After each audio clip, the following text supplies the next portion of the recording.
Hey, it's me, Michael Kosta. This is the Tennis Anyone podcast. Thank you for listening. Thank you for watching on YouTube. It is Tuesday, May 26th. My dog Walter is right there. He's listening to something. Hopefully it's not a robber or a burglar. I just looked this up, actually. A robber is being robbed is personal, whereas burglar, being burgled. Oh, he's going to get him. I did not clean up my room. Being burglarized is usually goods or possessions, like objects. How are you all? Right now we are watching Jannik Sinner. It's a bit loud. Jannik Sinner versus Tabor. Hard to wrap your mind around the fact he's still just 24 and his game evolves. I even sent a text this time to people that said, "Don't text me until this time." As soon as I start, Walter starts right now. Sinner's up 1-4. Coco Gauff won in straight sets today. I'm just going to keep this on in the background a little bit. Love a good night match at Roland Garros.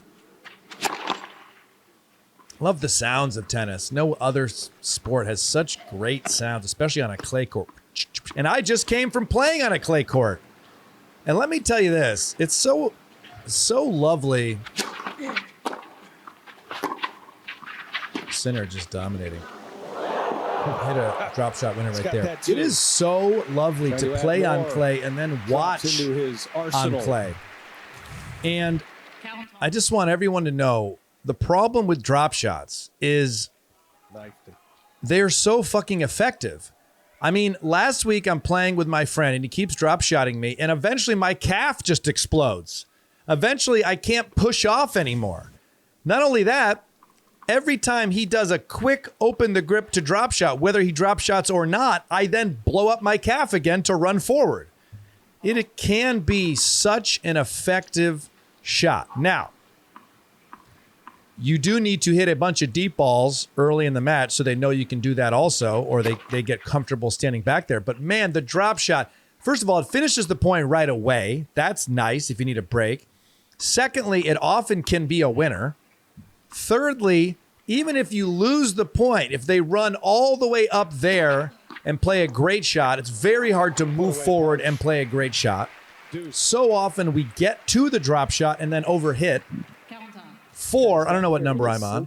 4, degrees. We still have diminishing twilight, a couple more minutes of daylight. But 4, it can be a winner. No, I already missed that. 4, this is no resemblance to the conditions. It gets them thinking. It gets them moving. There's so much tennis is left, right, left, right. Well, fuck that. Move them front, back, front, back.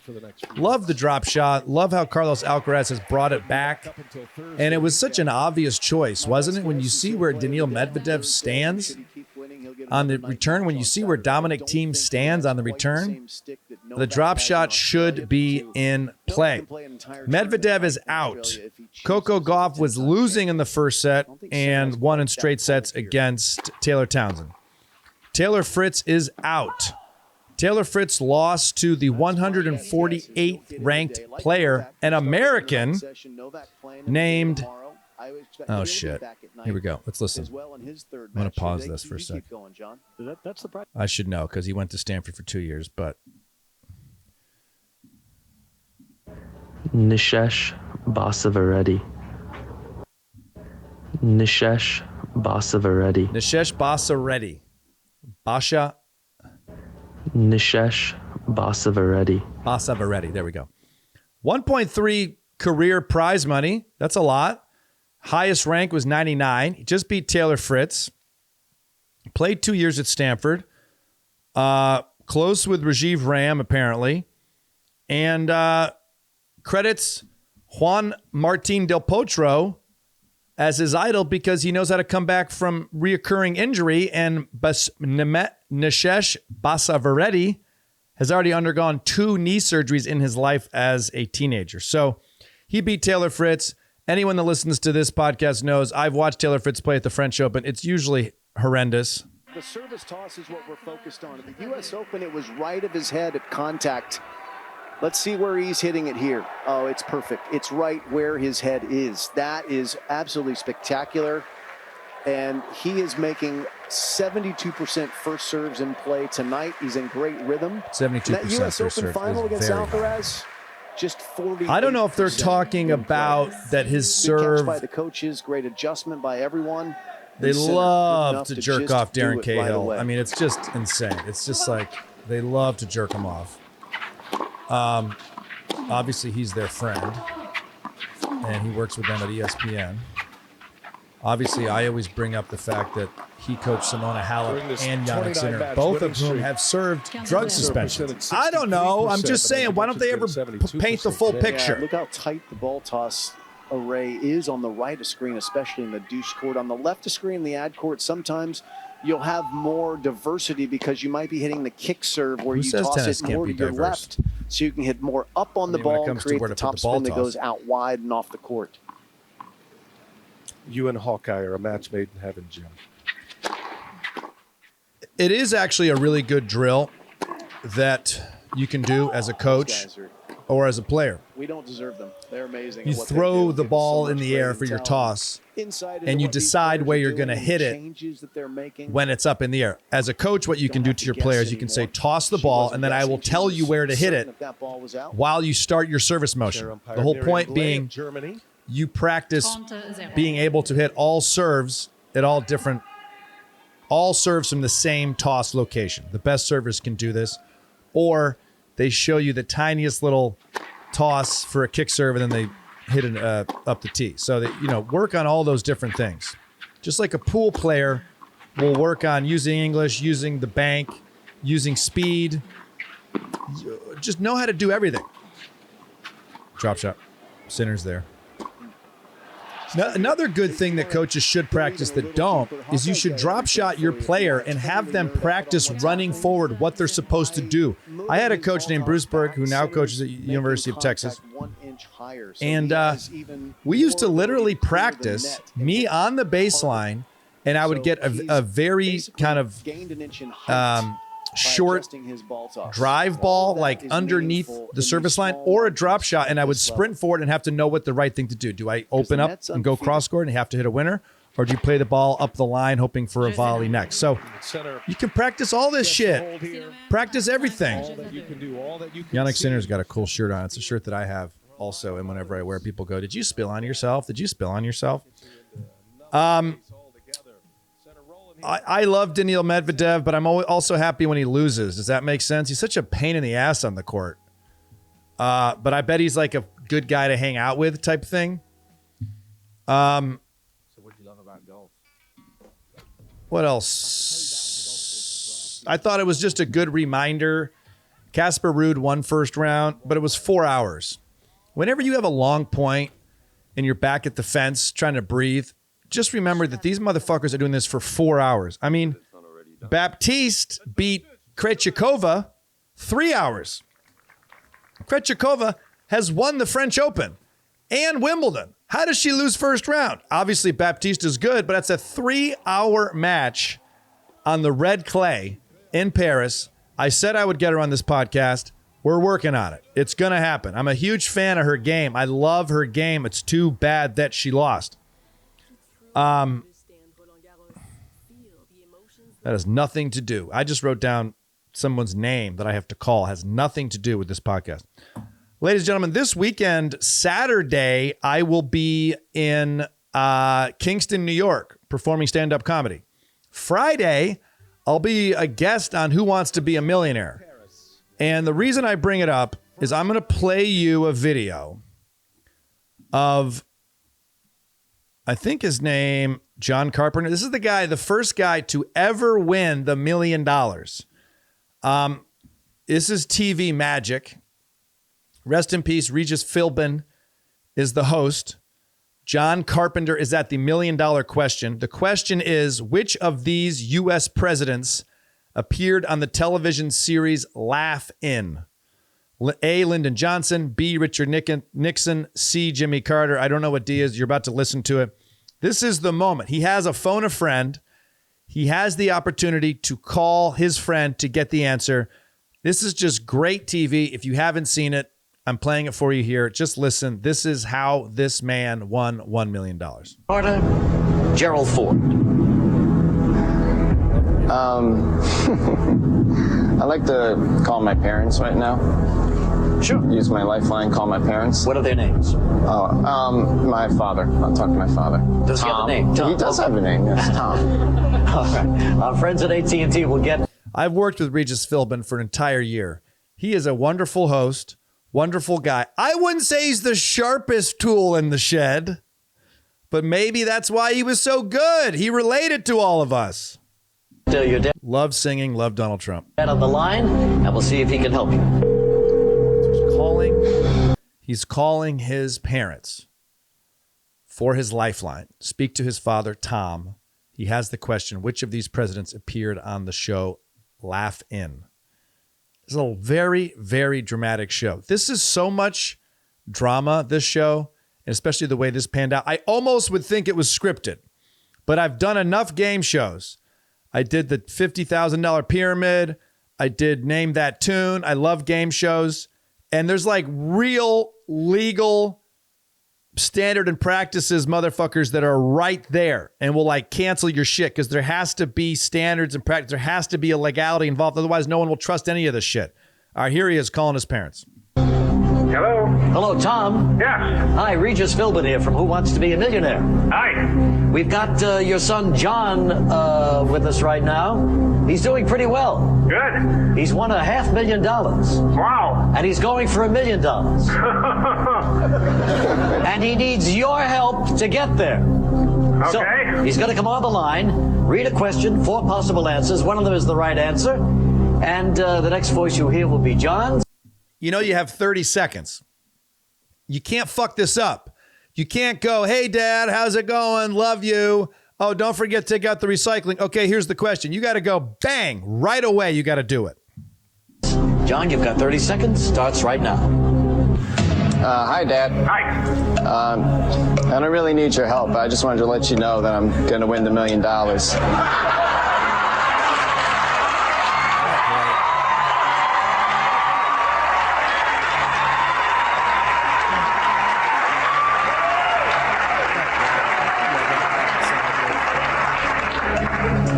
Because the U.S. president appeared on Laugh-In as Richard Nixon. That's my final answer.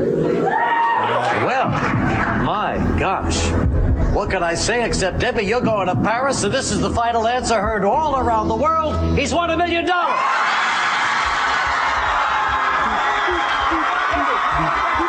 is so good. The sound cues, the lighting is so good. I'm very nervous. Congratulations. Also, $1 million. When was this? What year was this? 16 years ago? He uploaded it 16 years ago. Songs, Phone a Friend, Lifeline. Is that a song? Let's click it. Song credits.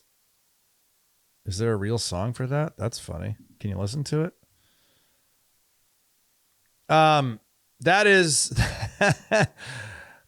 is somebody commented it's 2019 and he's still the biggest savage of all time. I love how the internet comment section just still exists. It's like mold. When I had that show at the comment section, we talked about how comment sections are like mold in the basement. They continue to grow. Somebody is posting on that thing that was uploaded 16 years ago. I think that happened 20 years ago. And somebody commented on it 2 years ago.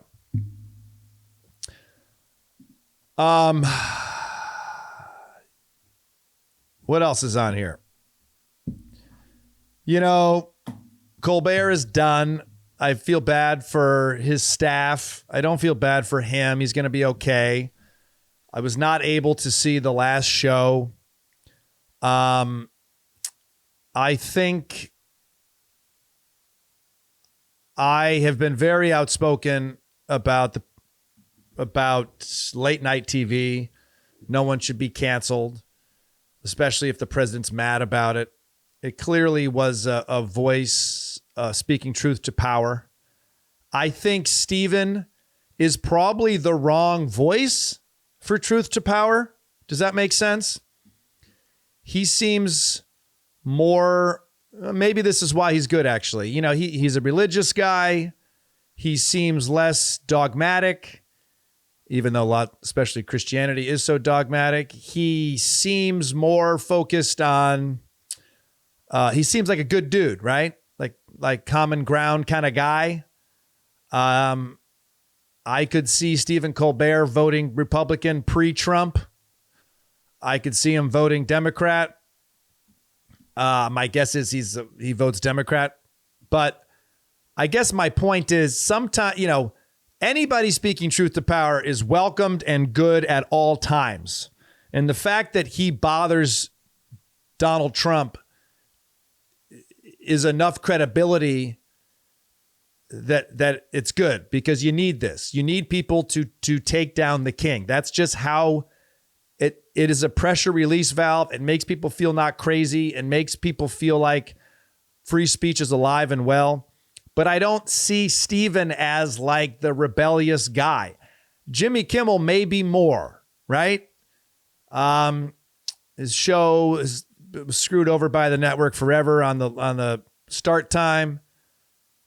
The show feels a little darker, feels a little more cool, rebellion. Stephen feels like the guy who reads Lord of the Rings, right? So for whatever reason, his truth to power wasn't resonating as much with me, even though he was a very well watched late night show. But I think Stephen's personality isn't necessarily one that matches up with as much. And at times I felt like it was forced, being the lone court jester mocking the president. It feels more natural to me for Jimmy Kimmel. It feels more natural for me for Jon Stewart. It feels more natural for me. But that's even a newer feeling that I've had. I've always wanted to stay away from politics, but I just think it's so obvious with this piece of shit guy that we have to speak up about it, because our democracy, from what he's doing with crypto, what he's doing with the reflecting pool, what he's doing with the ballroom, what he's doing entering wars, what he's doing giving all his buddies the jobs and the money. It's not right. What he's doing with the EPA, I mean, fuck. Like with Maha, this is not good stuff. This is not helping our country. It's helping him get rich. All you have to look at is the Kennedy Center.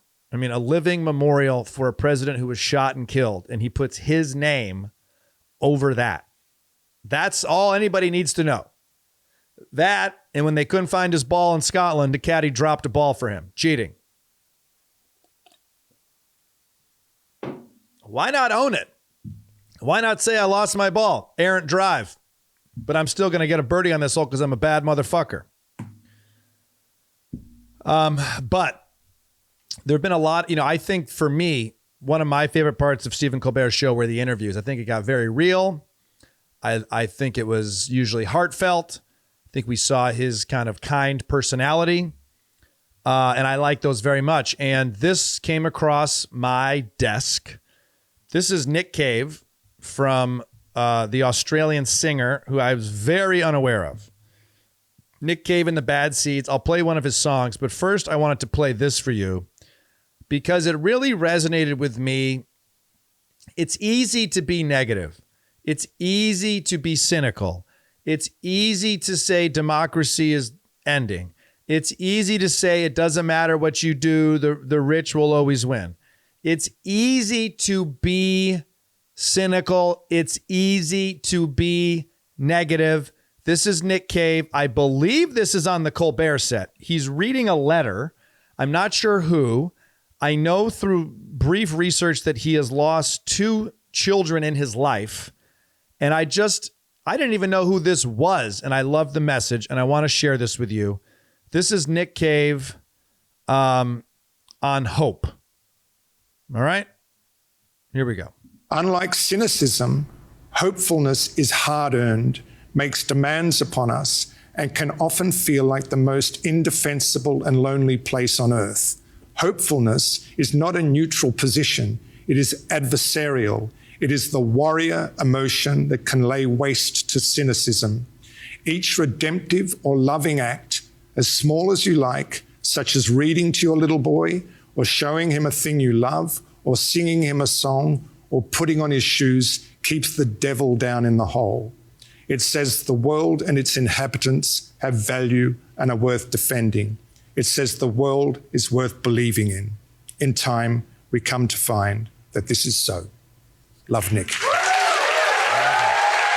I also get, I love that the warrior emotion is hope. I get a little skeptical how religious people are always so hopeful and optimistic. And obviously, they need to have a little bit. I don't know if he's religious. I just got the sense he was, maybe from his Wikipedia page, and he was on Colbert, who's also religious.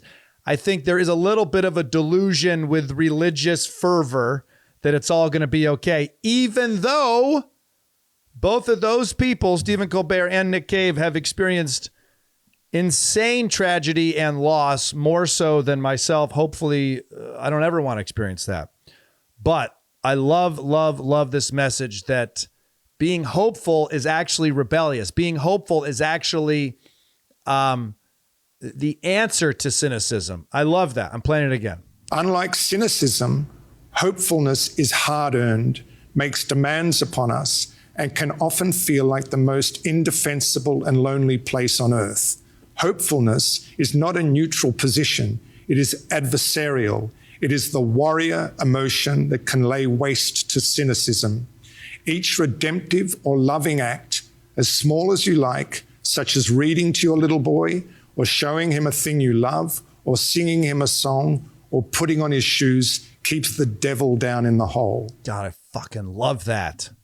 It says the world and its inhabitants have value and are worth defending. It says the world is worth believing in. In time, we come to find that this is so. Love, Nick. That's great. Great. So I was pretty unfamiliar with Nick Cave. This is a beautiful song. It's 6 minutes long. I'm not going to play the whole thing. This is Nick Cave and the Bad Seeds. This song is called Oh Children.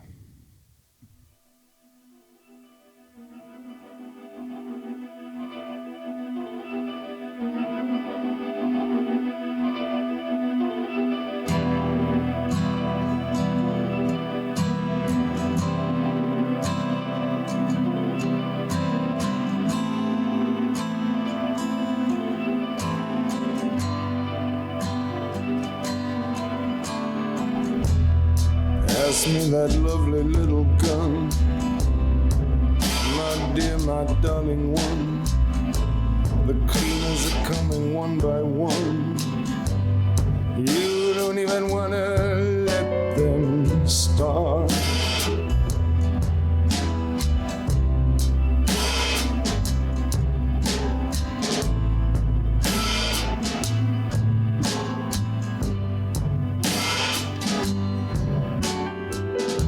Knocking now upon your door. They measure the room, they know the score. They're mopping up the butcher's floor of your broken little heart.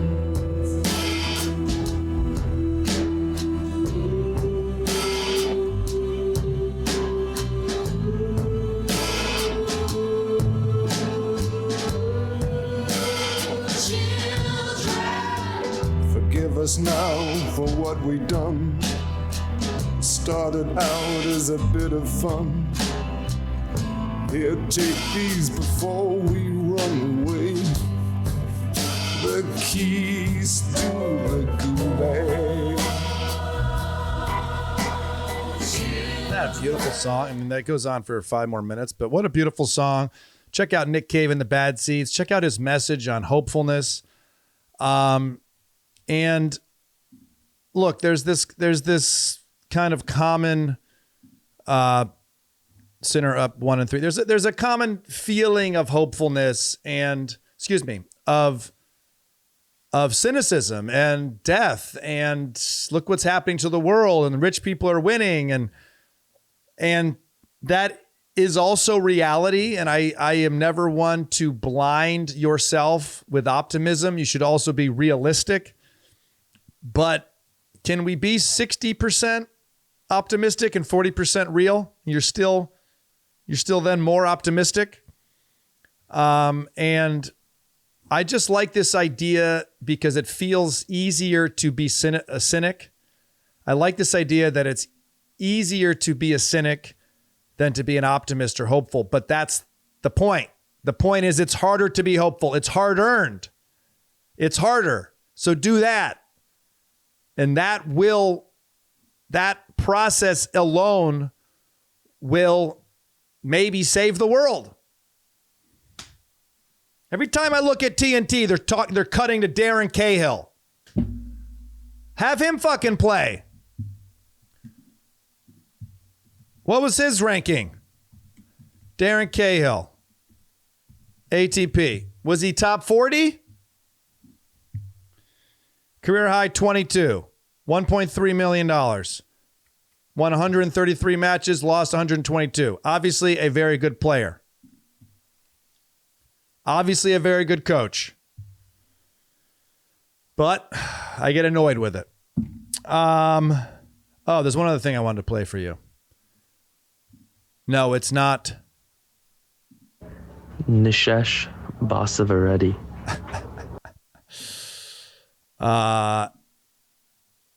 Nick Cave, 68 years old. Wow. Singer, songwriter, musician, writer, composer, actor.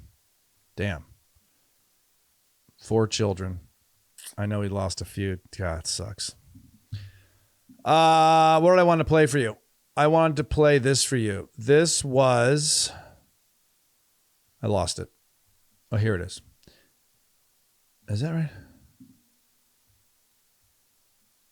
Oh, gosh. Saved. This is Ewan McGregor talking about motorcycling. Since we've all seen each other, I had to take last week. That's what I was going to talk about. Last week, I was not able to join you guys.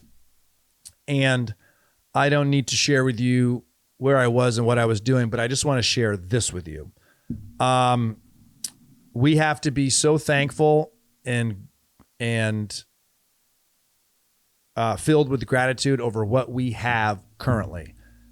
A partner that loves you, a child that loves you, your body, your movement, tasting food, being able to have agency over yourself.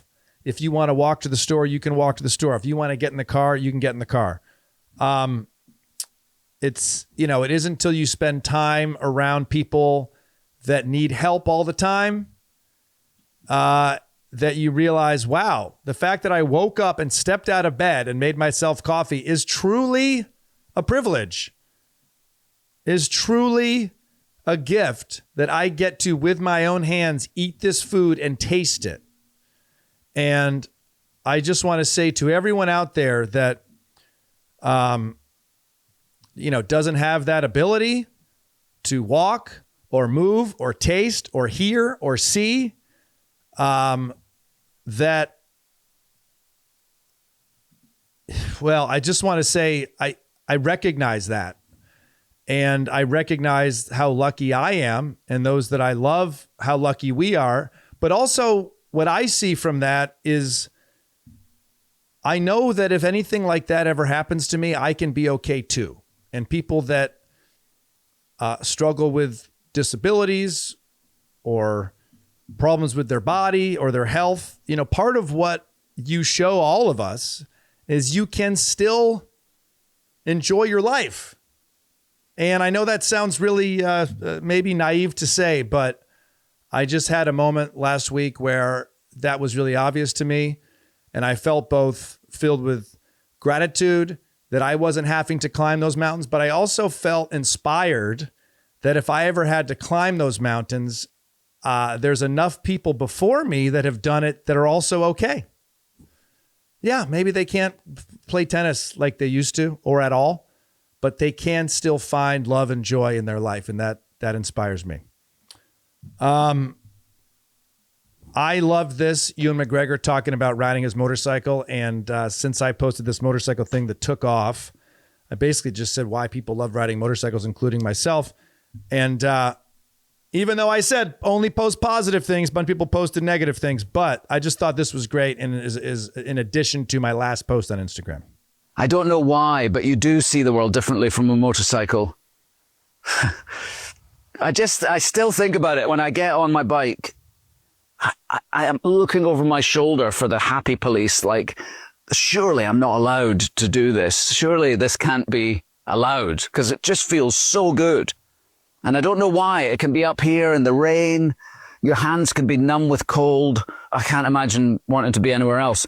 I love it. I don't know where it came from, but I love it. And I love it as much now as I ever did when I first started writing, when I was a kid. I don't know why. I think that's great. Look, anytime anybody looks into a camera and tells me what they love about their life or an activity, I'm on board, man. I'm on board.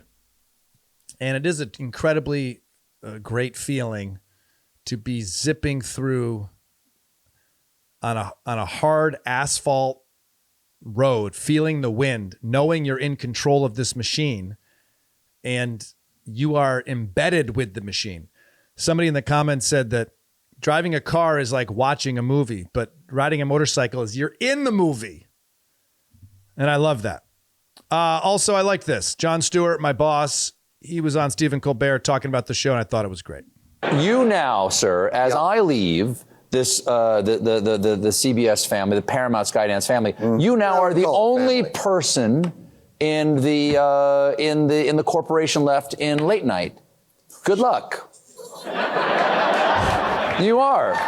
There used to be more of us. Now it's you. It's chilling. On Monday, this coming Monday, you're going to be the only. By the way, I think The Daily Show is the best late night show. We're the only show that is just always going for funny. In my opinion. I think I wish I knew Stephen Colbert. I wish he was my friend. I admire him so greatly. But there was a level of this show that didn't work for me.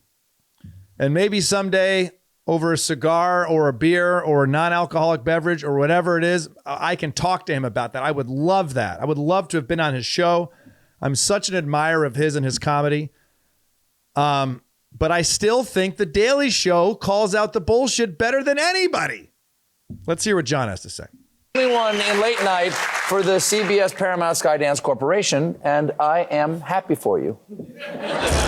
Here's the only saving grace that I think that I have is that I don't think Trump has cable. I really think I think it's a network thing. I don't think it's basic. But let me tell you something, and I truly mean this. And this is where John is so good. He does a joke and then he goes heartfelt, and then usually after he goes heartfelt, he goes back to a joke. But he's the best.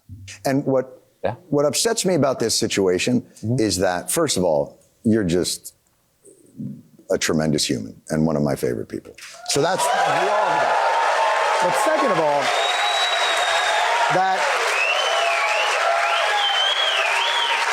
I've seen your talents from Exit 57 to, you saw Strangers my talents with in Exit Candy 57? to writing to he can do whatever he wants to do. But the ubiquitous bloviating of the commander-in-chief has put us all as defined as who we are in opposition to him. That's right, yeah. And it's just a ridiculous framing. Yeah. It's a minute.